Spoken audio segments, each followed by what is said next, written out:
Friday ஃபேக்ட்ஸ்க்கு வரவிருப்பது நான் உங்க friend Mubashir. Friday fact அடுத்துடைய இது ஒன்று ரிவ்யூ ரிப்போர்ட். ஃப்ரைடே ஃபேக்ட்ஸோடைய இந்த வீடியோவில் திங்க் பிக் ஸ்டுடியோஸ் தயாரிப்பில் வெளியாகிருக்கக்கூடிய வனமுகன் படத்தை பற்றி பார்க்க போகிறோம்.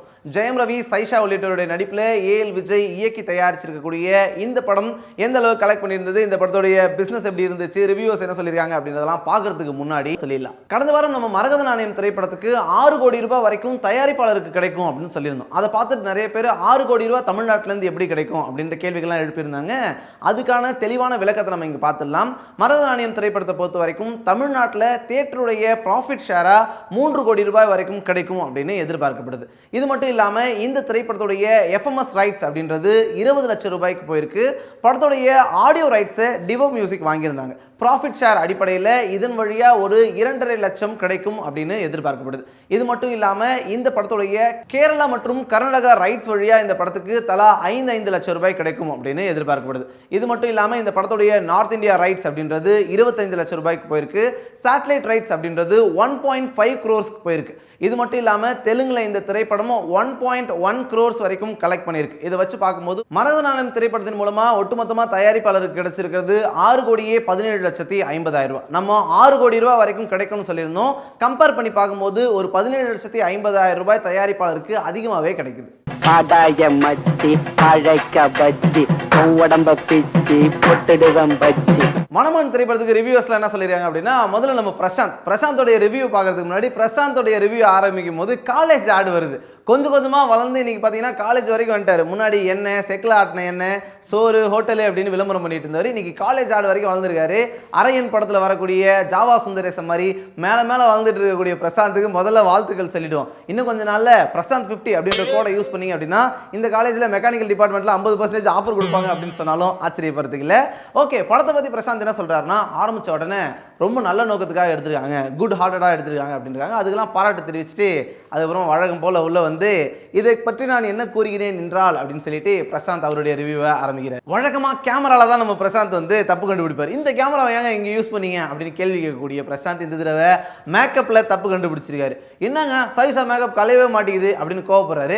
மேக்கப் கலைஞ்சா பார்க்க முடியுமா அப்படின்னு யோசிச்சிங்க.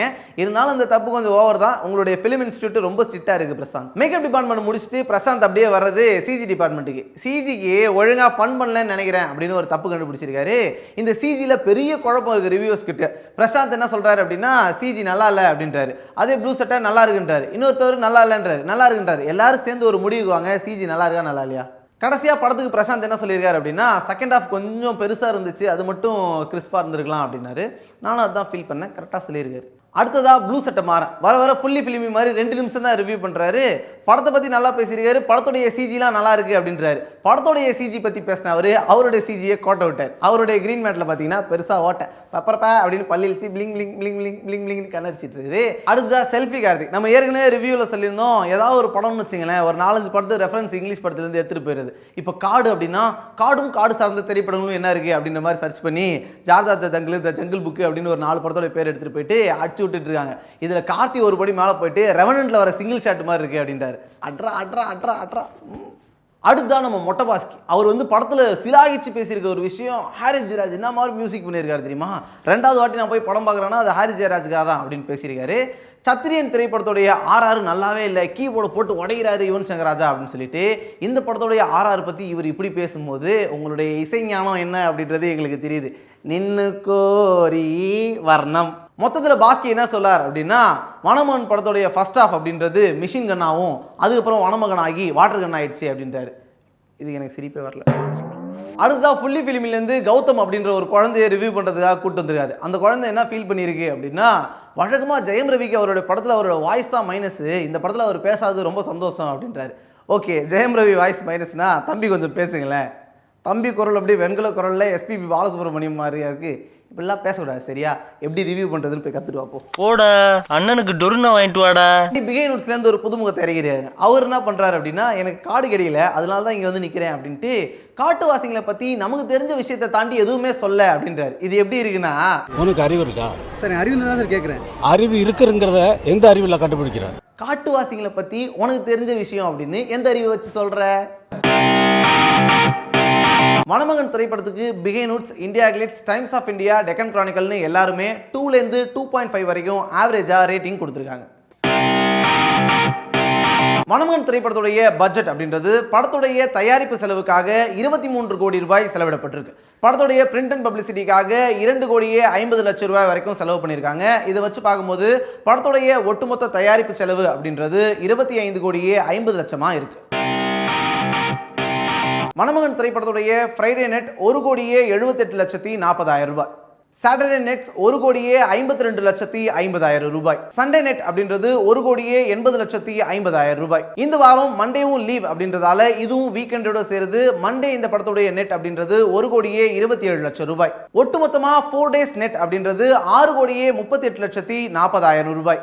இதுல தியேட்ரிக்கல் ஷேர் போக ப்ரொடியூசருக்கு கிடைக்கக்கூடிய ஷேர் அப்படின்றது 4 கோடியே 5 லட்சத்தி 73,000 ரூபாய். மணமகன் திரைப்படத்துடைய பிசினஸ் எப்படி இருக்கு அப்படின்றத பார்க்கலாம். இந்த திரைப்படத்துடைய தமிழ்நாடு தியேட்ரிக்கல் ஷேர் அப்படின்றது ப்ரொடியூசருக்கு 6 கோடியே 50 லட்சம் ரூபாய் வரைக்கும் கிடைக்கும்னு எதிர்பார்க்கப்படுது. இந்த படத்துடைய எஃப்எம்எஸ் ரைட்ஸ் அப்படின்றது 1 கோடியே 50 லட்சம் ரூபாய்க்கு விற்பனை ஆயிருக்கு. படத்துடைய ஆடியோ ரைட்ஸை சோனி மியூசிக் 50 லட்சம் ரூபாய்க்கு வாங்கியிருக்காங்க. படத்துடைய கேரளா ரைட்ஸ் 50 லட்சம் ரூபாய்க்கு விற்பனை ஆயிருக்கு. கர்நாடகா மூலமா ஒரு 10 லட்சம் ரூபாய் கிடைக்கும் அப்படின்னு எதிர்பார்க்கப்படுது. நார்த் இந்தியாவுடைய டப்பிங் ரைட்ஸ் அப்படின்றது 1 கோடியே 50 லட்சம் ரூபாய்க்கு விற்பனை ஆயிருக்கு. இந்த படத்துடைய சேட்டலைட் ரைட்ஸ் ஜீ தமிழ் 5.5 கோடி ரூபாய் கொடுத்து வாங்கியிருக்காங்க. இது மட்டும் இல்லாமல் இந்த திரைப்படத்துடைய தெலுங்கு ரைட்ஸ் வழியா ஒரு 40 லட்சம் ரூபாய் கிடைக்கும்னு எதிர்பார்க்கப்படுது. ஒட்டுமொத்தமாக பார்க்கும்போது இந்த திரைப்படத்தின் மூலமா தயாரிப்பாளருக்கு 16 கோடியே 50 லட்சம் ரூபாய் வரைக்கும் கிடைக்க வாய்ப்பு இருக்கு. மணமகன் திரைப்படத்துடைய வெர்டிக் அப்படின்னு பார்த்தா இந்த திரைப்படத்துடைய தயாரிப்பு செலவு அப்படின்றது பிரிண்ட் அண்ட் பப்ளிசிட்டியோட சேர்த்து 25 கோடியே 50 லட்சமா இருந்தது. படத்துடைய பிஸ்னஸ் அப்படின்றது 16 கோடியே 50 லட்சம் வரைக்கும் தான் நடக்கும் அப்படின்றதால இந்த திரைப்படத்துக்கு 9 கோடி ரூபாய் வரைக்கும் லாஸ் ஏற்படலாம். எனது மணமகன் படத்துக்கு 9 கோடி ரூபாய் லாஸா அப்படின்னு நீங்க ஷாக் ஆகலாம். இந்த லாஸுமே கம்மியானதுக்கு ஒரு காரணம் இந்த தடவை ரம்ஜான் திங்கட்கிழமை வந்தது. இதனால வீக்கெண்ட் அப்படின்றது 4 நாள் கிடைச்சது. இதனால படத்துடைய லாஸ் கொஞ்சம் குறைஞ்சிருக்கு அப்படின்னு சொல்லலாம். எப்படி இவ்வளோ பெரிய லாஸ் வருது அப்படின்னா இந்த லாஸுக்கு முதல் காரணம் படத்துடைய ஹீரோவான ஜெயம் ரவியும் அவருடைய சம்பளம். இன்னைக்கு தேதியில ஜெயம் ரவியோடைய சம்பளம் பார்த்தீங்கன்னா 8 கோடியிலேருந்து 10 கோடி ரூபாய் வரைக்கும். கிட்டத்தட்ட படத்துடைய ஒட்டுமொத்த ப்ரொடக்ஷன் காஸ்டே 20 கோடி இருக்கும்போது ஹீரோடைய சம்பளம் மட்டும் 10 கோடி, சரி பாதி அப்படின்னு பார்க்கும்போது படத்துடைய ப்ரொடக்ஷன் காஸ்ட் அதிகமாகுது. அந்த அளவுக்கு வசூல் பண்ண முடியுமா அப்படின்ற கேள்வி எழுது. ஒட்டுமொத்தமாக ப்ரொடியூசருக்கு 6 கோடியே 50 லட்சம் ரூபாய் வரைக்கும் தான் தமிழ்நாட்டில் தியேட்ரிக்கல் ஷேர் கிடைக்கும் அப்படின்ற ஒரு நிலைமை இருக்கக்கூடிய ஒரு ஹீரோவுக்கு 8 கோடியிலேருந்து 10 கோடி ரூபா வரைக்கும் சம்பளம் கொடுத்தா அது எப்படி ஒர்க் அவுட் ஆகும் அப்படின்றத நீங்களே யோசிச்சிங்க. இப்படிப்பட்ட படங்களுக்கு ஃப்ரைடே ஃபேக்டர் சொல்லணும்னு இல்லை, எடுக்கும் போதே நஷ்டம் அப்படின்னு எழுதி வச்சுக்கலாம். என்னங்க இப்படி சொல்கிறீங்க, ஜெயம் ரவி படம்லாம் ஹிட்டு தானே அப்படின்னு சொன்னால் கூட ஜெயம் ரவியோடைய ஹிட் படங்கள் அப்படின்னு எடுத்துக்கிட்டால் தனி ஒருவன் திரைப்படத்தை சொல்லலாம். தனி ஒருவன் திரைப்படத்துடைய தயாரிப்பு செலவோட கம்பேர் பண்ணும்போது இந்த படத்துடைய லாபம் அப்படின்றது ரொம்ப ரொம்ப கம்மி. ரோமியோ ஜூலியட்னு எடுத்துக்கிட்டோம்னா இந்த படத்தின் மூலமாக தயாரிப்பாளருக்கு நஷ்டம் தான் ஏற்பட்டுச்சு. இந்த படத்துடைய ஹிட் அப்படின்றது யாருக்கு பயன்படுது அப்படின்னா ஹீரோவுக்கும் டைரக்டருக்கும் மட்டும்தான். அவங்களுடைய அடுத்தடுத்த திரைப்படங்களுக்கான புக்கிங்க்கும் அவங்களுடைய அடுத்த படத்துக்கான சம்பளத்தை ஏற்றுறதுக்கு மட்டுமே பயன்படுச்சே தவிர தயாரிப்பாளர்களுக்கு இந்த திரைப்படம் பெரிய அளவில் கை கொடுக்கல. சமீபத்தில் நடைபெற்ற வனமகன் பிரஸ் மீட்ல ஜெயம் ரவி ஒரு விஷயம் சொல்லியிருந்தார். இந்த படம் ஒருவேளை நஷ்டம் அடைஞ்சிட்டா ஏஎல் விஜய்க்கு நான் அடுத்த படத்தை ஃப்ரீயாவே நடிச்சு கொடுப்பேன் அப்படின்னு சொல்லியிருக்காரு. படத்துடைய ரிசல்ட்லாம் பார்க்கும்போது விரைவிலேயே ஜெயம் ரவி ஏஎல் விஜயோடைய கூட்டணியில புது படம் ஒன்று அறிவிக்கப்படும் அப்படின்னும் இந்த படத்தில் ஜெயம் ரவி ஃப்ரீயா நடிப்பார் அப்படின்னு எதிர்பார்க்கப்படுது. மணமகன் திரைப்படத்துடைய லாஸ்க்கு மற்றொரு காரணம் இந்த படத்துடைய இயக்குனரான ஏஎல் விஜய். ஏஎல் விஜய் இது வரைக்கும் தமிழ் சினிமாவில் 10 திரைப்படங்களை இயக்கியிருக்காரு. இதில் பொய் சொல்ல போகிறமும் தேவியும் மட்டும்தான் தயாரிப்பாளருக்கு லாபகரமாக அமைஞ்சது. எஞ்சிய திரைப்படங்கள் எல்லாமே பாக்ஸ் ஆஃபீஸில் படுதோல்வியை தான் சந்திச்சிருந்தது. இந்த படத்தை பொறுத்த வரைக்கும் ஏஎல் விஜயே தயாரிச்சிருக்காரு அப்படின்றதால ஒரு தயாரிப்பாளருடைய வழி என்ன அப்படின்றத ஏஎல் விஜய் உணர்ந்திருப்பாரு. இந்த மாதிரி தனக்கு பெரிய மார்க்கெட் இருக்கு அப்படின்னு நினைக்கக்கூடிய இயக்குனர்களும் ஹீரோக்களும் அவங்களே அவங்களுடைய காசை போட்டு தயாரிச்சாங்கன்னு வச்சுங்களேன், மற்ற தயாரிப்பாளர்கள் தப்பிப்பாங்க.